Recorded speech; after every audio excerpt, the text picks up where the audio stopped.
Good morning. हम लोग 10th का इकोनॉमिक्स देख रहे थे। एक्चुअली ये चैप्टर 1 है और चैप्टर का नेम है डेवलपमेंट। अब डेवलपमेंट मीन्स आपको पता होगा, हिंदी में तो हम लोग बोलते हैं विकास, लेकिन कैसा विकास? तो अगर पहले के कंपैरिजन में कुछ भी बेहतर हो गया उसको हम लोग क्या बोलते हैं? विकास। लिटरेसी रेट पहले इंडिया का जैसे बहुत कम था, अब क्या हुआ? वो इंक्रीज किया। बिहार का कम था, इंक्रीज किया। किसी का इनकम कम है, वो इंक्रीज किया। किसी का हेल्थ रेट कम था, वो अच्छा हुआ। तो कोई भी तरह का ये सारी चीजों को हम लोग क्या बोलते हैं? डेवलपमेंट। तो अगर आपसे कोई पूछता है व्हाट इज डेवलपमेंट, तो सिंपली डेवलपमेंट क्या है? It is a certain criterion in which a person a particular system can be observed when it will increase its turnover or its ranking। जब उसका रैंकिंग या टर्नओवर कमाई बढ़े तो उसको हम लोग क्या बोलते हैं? विकास। ठीक है, या उसके पास ज्यादा पैसा हो आप खर्च करने के लिए, उसको हम लोग बोल रहे हैं विकास। तो एक एक करके इस चैप्टर के हम लोग सारे टर्म्स को देखते हैं। सबसे पहला पर कैपिटा इनकम, हिंदी में इसे हम लोग बोलते हैं प्रति व्यक्ति आय, पर कैपिटा इनकम। इसमें कुछ नहीं करना है, इसमें हम लोग क्या करते हैं? Total income of the country, total income of the country divided by total number of population of the country। total number of हमने क्या कर दिया? population से डिवाइड कर दिया।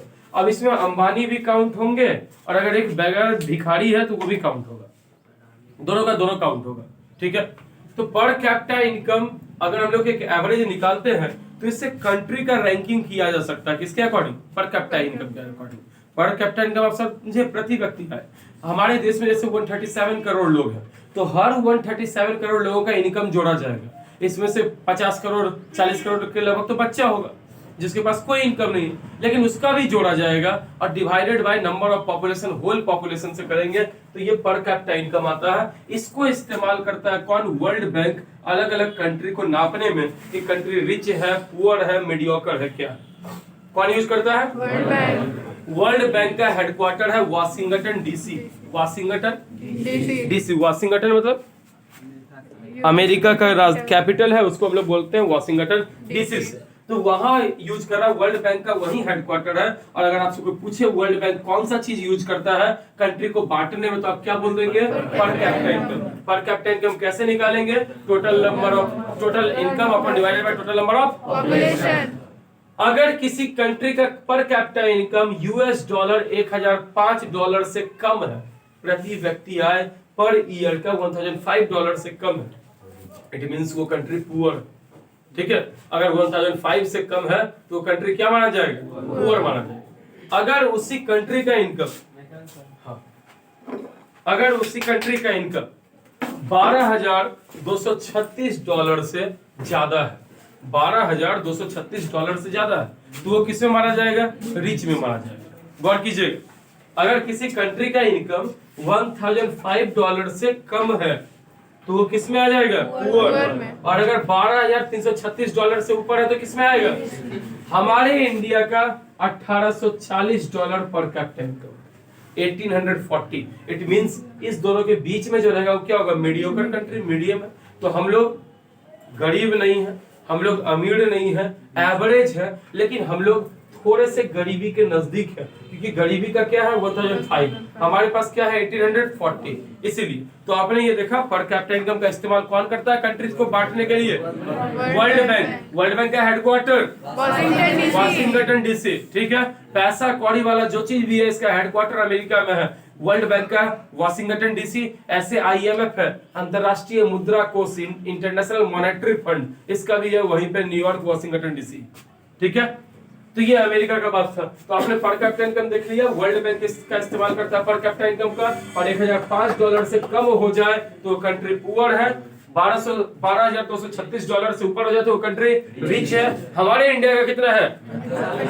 1840 डॉलर। एक डॉलर में 70-72 रुपए के लगभग एवरेज वैरी करता है। आप सोच लीजिए 70,000 रुपए के लगभग अगर कोई बंदा कमा रहा है, एक पर्सन, एक आदमी का है, तो वो अपने बेसिक नीड को खरीद सकता है, बेसिक जरूरतों को पूरा कर सकता है।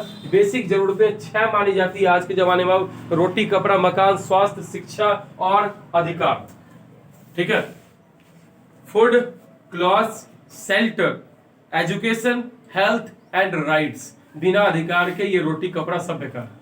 तो ये 6 चीजें बेसिक माना जाता है। कोई प्रॉब्लम नहीं इसमें? किसी को दिक्कत तो बोल लो। नहीं। सेकंड नंबर में किस पे चले? Literacy rate. Literacy rate.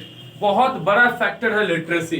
आपको पता होगा जिस कंट्री में ज्यादा पढ़े लिखे लोग हैं, या हमारे इंडिया में भी जिस राज्य में ज्यादा पढ़े लिखे लोग हैं, वहां की गरीबी थोड़ी कम है। जैसे HDI इंडेक्स, अगर ह्यूमन डेवलपमेंट इंडेक्स हम लोग निकालेंगे, आगे बढ़ेंगे, ये निकालते हैं तो इंडिया का सबसे बेस्ट स्टेट नंबर 1 पे आ जाता है कौन? केरला।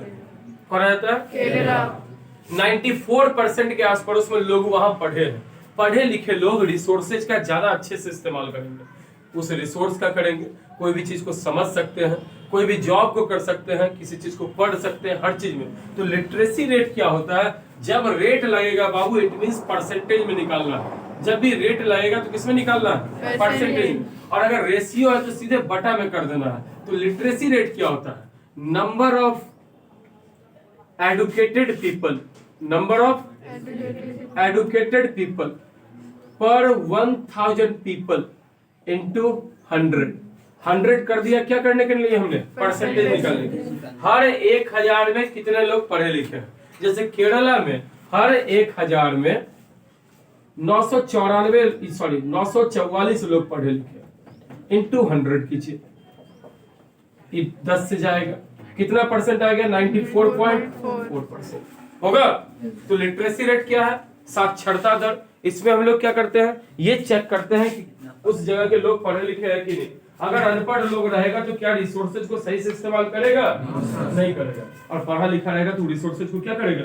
बहुत सही प्रॉपर तरीके से इस्तेमाल करेगा। एक एग्जांपल हम लोग देख सकते हैं, हमारे बिहार में सबसे ज्यादा अनपढ़ लोग हैं और सबसे ज्यादा गरीब राज्य कौन है? बिहार। केरला में सबसे ज्यादा पढ़े लिखे लोग हैं और सबसे ज्यादा HDI इंडेक्स में इंडिया का नंबर 1 स्टेट जो है वो कौन है? केरला। तो ये अंदाजा लग सकता है। नेक्स्ट है इन्फेंट मोर्टिलिटी रेट। इन्फेंट का हिंदी होता है नवजात शिशु। नवजात उसको बोलते हैं जो जस्ट जन्म लिया है। 1 साल पूरा करने के पहले किसी भी बच्चे को हम लोग नवजात बोलते हैं। कितना साल? 1 साल। 0 से 1, जन्म लेने से 1 साल तक के बीच का जो टाइम है उसको बोलते हैं इन्फेंट। मोर्टिलिटी मतलब मरण, रेट मतलब दर, जैसे रेट लगा परसेंटेज। अब इन्फेंट मोर्टिलिटी रेट ये बताता है कि अगर किसी एरिया में 1000 बच्चा जन्म लिया, उसमें से कितना बच्चा 1 साल का उम्र पूरा नहीं किया। सपोज करो जैसे बिहार का हेल्थ कंडीशन खराब है, तो 1000 अगर बच्चे में सपोज करो 44 बच्चा वहां मर गया 1 साल पूरा होने से पहले, इंटू 100 परसेंटेज निकालने के लिए हम लोग बोल सकते हैं 4.4% क्या रेट है? इन्फेंट मोर्टिलिटी रेट है। मतलब बच्चा 1 साल एज पूरा नहीं करता है। ये इसी बहाने आपको क्या पता चल जाता है? उस स्टेट का हेल्थ कंडीशन पता चलेगा। अगर बच्चा जल्दी मर जा रहा है, इट मींस कि कुछ तो दिक्कत है, या तो गरीबी है या वहां पे स्वास्थ्य का अच्छा सुविधा नहीं है। यही ना होगा। कोई भी माँ बाप चाहते हैं अपने बच्चे को सबसे बेहतर, अपने से बेहतर करे, खुद कैसे भी रहे, अपने बच्चे को बेहतर करे, लेकिन वो बच्चा डेथ कर जा रहा है बार बार। इट मींस क्या है? कमी। 4-5 कारण हो सकता है। सबसे पहले माँ का दूध नहीं बन रहा, नहीं बनने का रीजन उसकी माँ को जब वो प्रेग्नेंट थी तो अच्छा फूड वगैरह नहीं दिया गया, या बचपन में ही शादी हो गया। 2 रीजन ये हो सकता है। तीसरा नंबर में बच्चा डेथ कर जा रहा, उसको सही न्यूट्रिएंट्स नहीं मिल पा रहा, कोई बीमारी हो गया, आदमी दिखा नहीं पाया, होगा ना। ये सब मेडिसिन तो हुई, हेल्थ कंडीशन गरीबी इन सबको दिखाता है, या अनपढ़ को भी दिखाता है। गांव में लोग 13-14 साल में बच्चियों का शादी कर देते हैं, बॉडी उतना मैच्योर हुआ नहीं, प्रेग्नेंट रह जाती है। अगर होता है तो पता चलता है कि या तो बच्चा बचा या वही बच्ची। बता दिक्कत कितनी बड़ी है। तो ये सारा चीज, तो इन्फेंट मोर्टिलिटी रेट आपके समझ में आया? क्या करेंगे?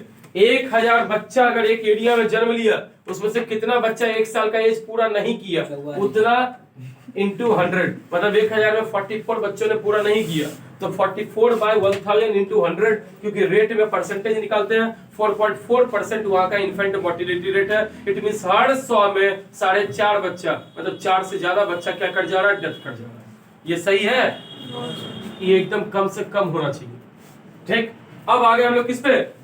Attendance ratio. हिंदी में बोलते हैं नामांकन दर। एक एरिया में अगर पढ़ने के लिए बच्चा है तो कितना नाम लिखवाया होगा। मान चलो एक टोला कोई रहे जो बहुत बैकवर्ड का टोला है, बहुत बैकवर्ड, लोग गरीब है। एक वहां पे सरकार ने क्या किया? प्राइमरी स्कूल खोल दिया सरकारी। 1000 बच्चों का नामांकन था और उसमें से मात्र 400 बच्चे स्कूल पहुंच रहे थे, 200 बच्चे पहुंच रहे थे। सरकारी स्कूलों में आप देखते हो ये चीज, अटेंडेंस बहुत कम रहता है। 1000 में से 400 बच्चे 200 बच्चे ऐसे स्कूल पहुंच रहे थे, तो वहां का अटेंडेंस रेशियो सही है कि गड़बड़ है? तो ये इसमें यही करेंगे, रेशियो है मतलब अनुपात। 1000 बच्चा अगर किसी एरिया में स्कूल में नामांकन लिया है, उसमें से कितना बच्चा पर डे स्कूल जा रहा है? 444 जा रहा है, तो 444 अपॉन 1000 ये रेशियो निकल जाएगा। समझ में आया क्या? ये 50% से भी कम है कि नहीं? है ना? ठीक है। लाइफ एक्सपेक्टेंसी, अगर कोई आदमी जन्म लिया किसी देश में, तो एक एवरेज उस कंट्री का क्या एज है? तो लाइफ एक्सपेक्टेंसी क्या होता है? Total age lived by the person divided by number of population. Bharat में जितने भी लोग जन्म लिए वो कितना साल जिंदा रह रहा है। मान चलो कोई बच्चा 1 साल में डेथ किया, कोई आदमी 100 साल जिंदा रहा, तो 100 वाले का भी, 1 वाले का भी, 66 वाले का, 65 वाले का, 64 वाले का, जो भी भारत में जन्म लिया, चाहे वो एक दिन में मरा हो, चाहे 100 को पार कर गया हो, सबका एज जोड़ देंगे, डिवाइडेड बाय क्या करेंगे? Number of population. उससे एवरेज निकलेगा एज का कि नहीं निकलेगा? वही एज का जो एवरेज है उसको हम लोग क्या बोलते हैं? Life expectancy. जब हम लोग आजाद हुए थे, इंडिपेंडेंट हुए थे, तो हमारे यहाँ 32-34 साल हम लोग का एवरेज एज था।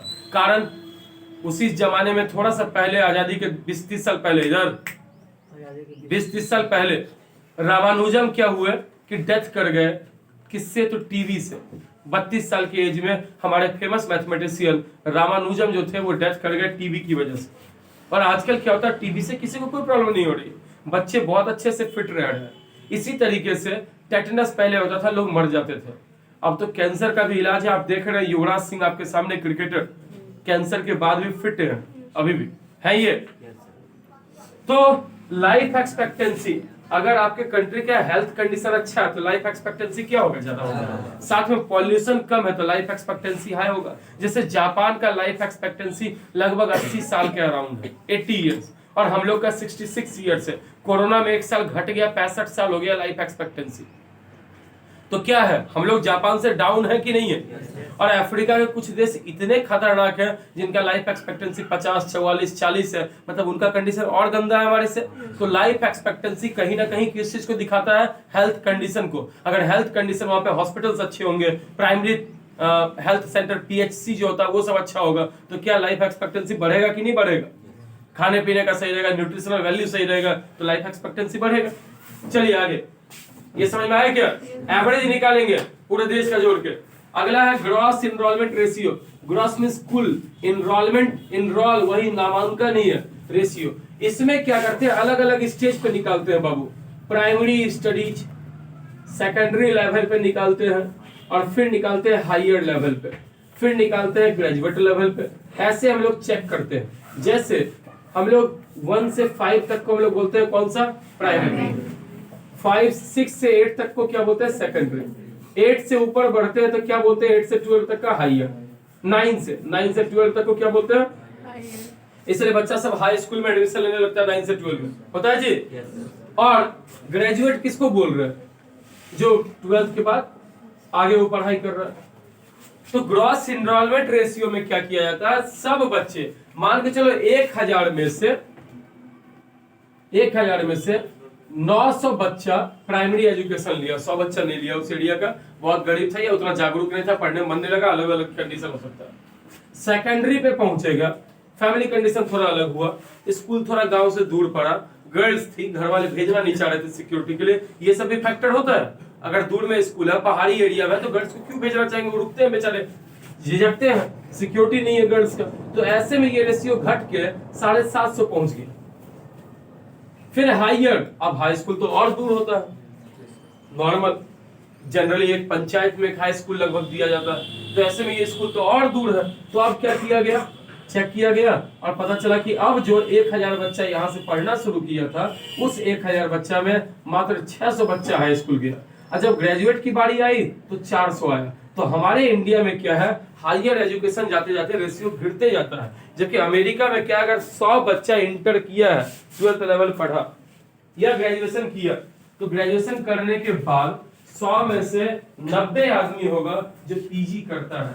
MA किया, PhD लिया, ये सब लिया। और हमारे इंडिया में क्या है, 100 बच्चा अगर ग्रेजुएट किया है तो ग्रेजुएट के बाद सरकारी नौकरी IAS तक का फॉर्म इंडिया में कोई ऐसा जॉब नहीं है जो ग्रेजुएट के लगभग पे नहीं भरा जाए। अब कोई MBBS का होगा तो अलग बात है, किसी MTech का होगा तो अलग बात है, लेकिन नॉर्मली जो सबसे हाईएस्ट जॉब IAS का माना जाता है वो भी आप ग्रेजुएशन करने के बाद क्या कर सकते हैं, भर सकते हैं।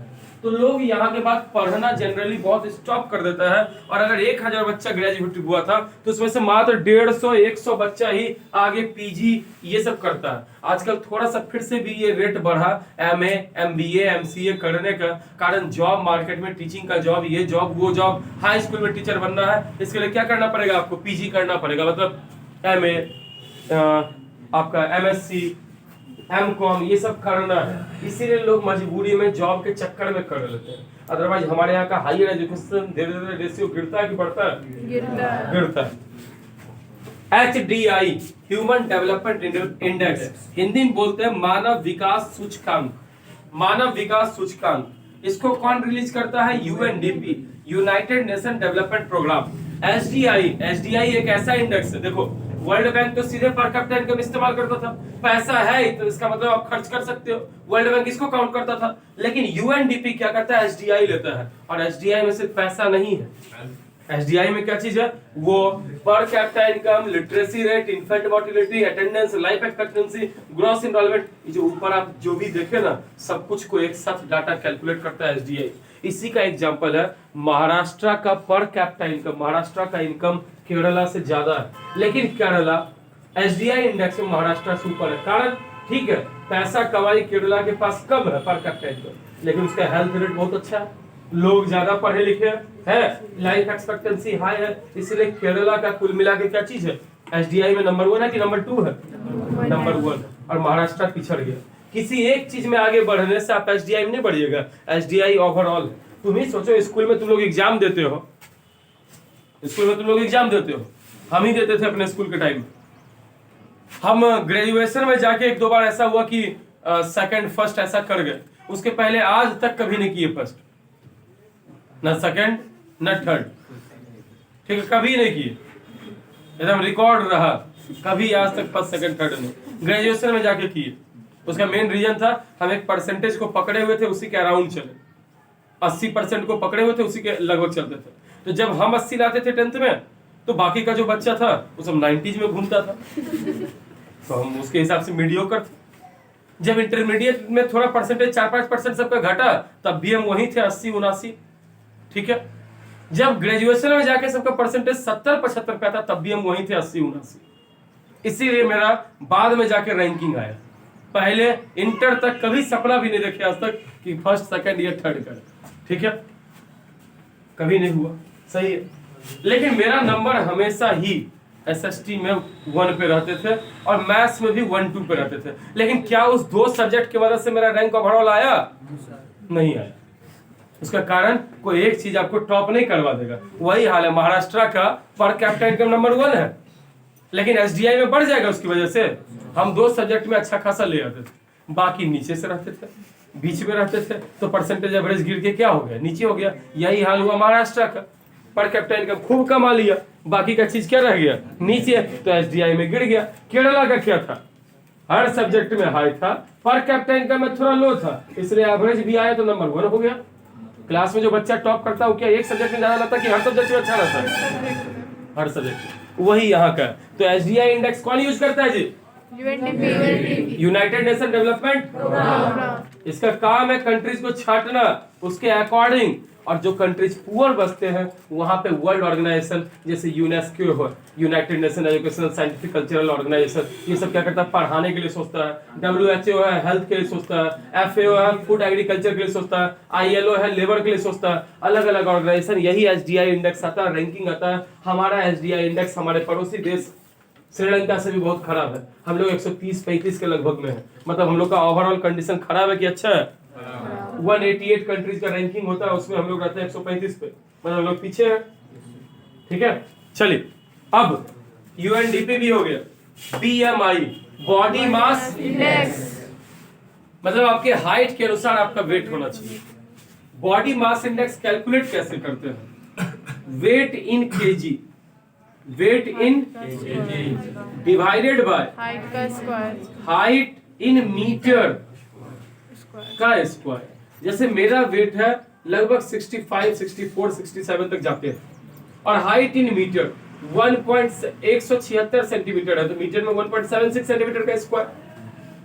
अगर ये डाटा 18.5 से 23.5 के बीच आता है, 17.5, 18.5 वही 18.5, 23.5 के बीच आता है, तो आप फिट हो। अगर उससे ऊपर है तो आप ओवरवेट है, आप उससे नीचे है तो अंडरवेट है।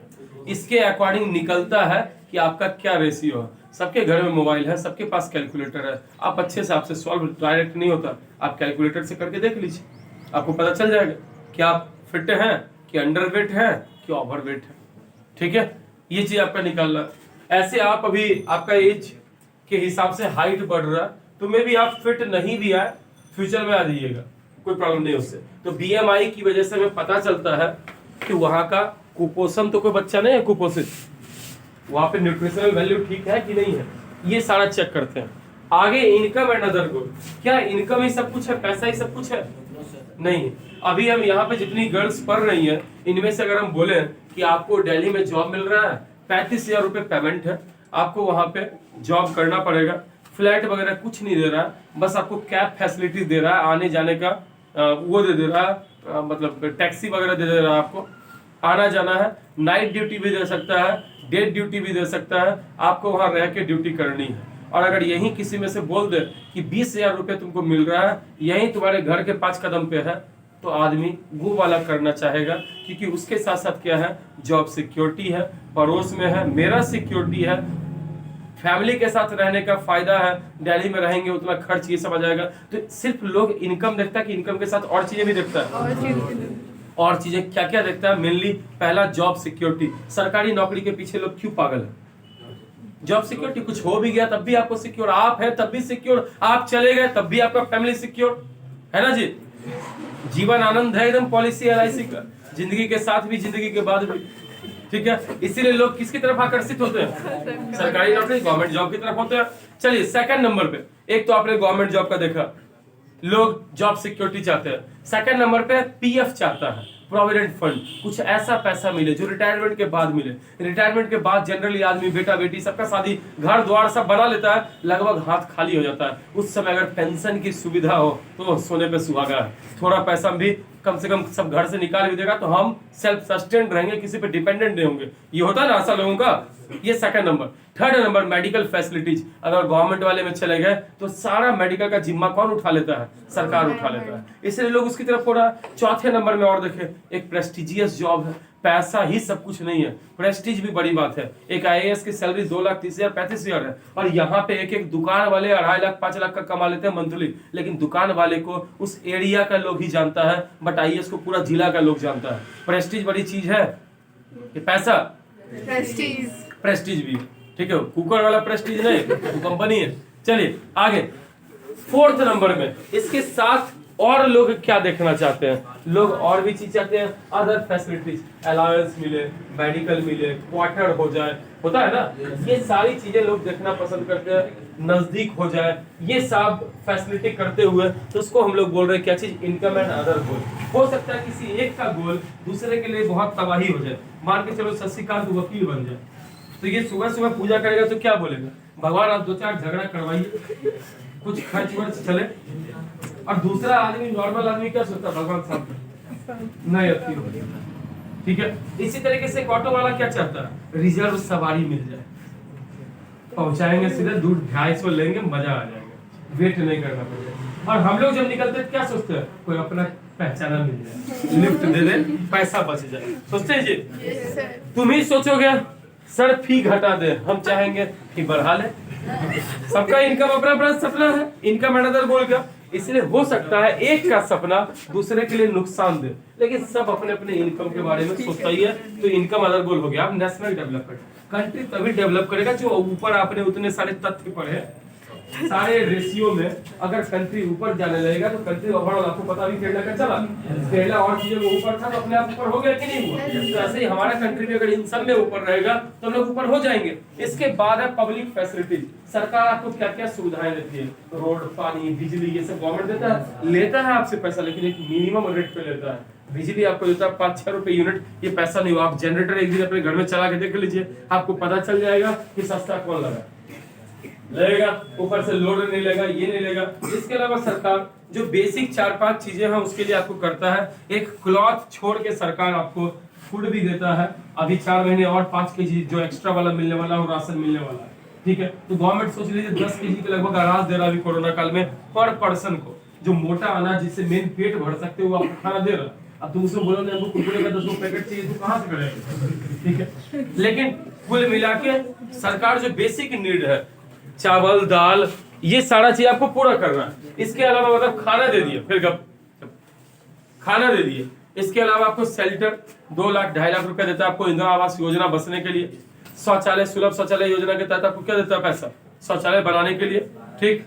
उसके आगे आप देखें खाना दे दिया, रहना दे दिया, हेल्थ फैसिलिटी भी है। सरकारी हॉस्पिटल में फ्री इलाज है, एम्स में फ्री इलाज है। आप एम्स में अभी भी हम लोग सबसे बेस्ट किसको मानते हैं इलाज के लिए, एम्स को। गवर्नमेंट कॉलेज है, कोई पैसा डॉक्टर का चार्ज वहां नहीं है, फ्री इलाज है। हाँ, कुछ दवाई वहां अवेलेबल नहीं है तो वो बाहर से आप मंगवा लीजिए, लेकिन फिर भी गरीबों के लिए बेहतर है कि नहीं है। इसके अलावा सरकार आपके लिए समय समय पे अच्छा योजना लाता है, जैसे आयुष्मान भारत योजना भी आए। 5 लाख रुपए तक का आपके परिवार का आप इलाज सरकारी या प्राइवेट किसी हॉस्पिटल में करवा सकते हैं, और वो भी बीपीएल को दिया, बिलो पॉवर्टी लाइन, सबसे गरीब को दिया। 5 लाख तक का एक साल में आप अपने परिवार का इलाज, किडनी फेल हो गया 2.5-3 लाख रुपए में आ जाएगा, आदमी करवा लेगा इलाज। पहले सुनता था किडनी फेल हो गया तो आदमी हार्ट फेल कर जाता था, इतना पैसा किधर से लेके आएगा, होगा जी। अब क्या है, सरकार इतना आपके लिए फैसिलिटीज लाया, जनधन योजना, बीमा योजना, 12 रुपए का आप बीमा करवाइए साल भर का। आपका अगर कहीं एक्सीडेंट वगैरह होता है तो आपके परिवार को 2 लाख रुपया मिलेगा, पहला कुछ नहीं था ऐसा। तो ये सारा सरकार फैसिलिटीज लाता है। इस प्रकार से हमारा चैप्टर 1 अध्याय कंप्लीट हुआ। धन्यवाद, जय हिंद।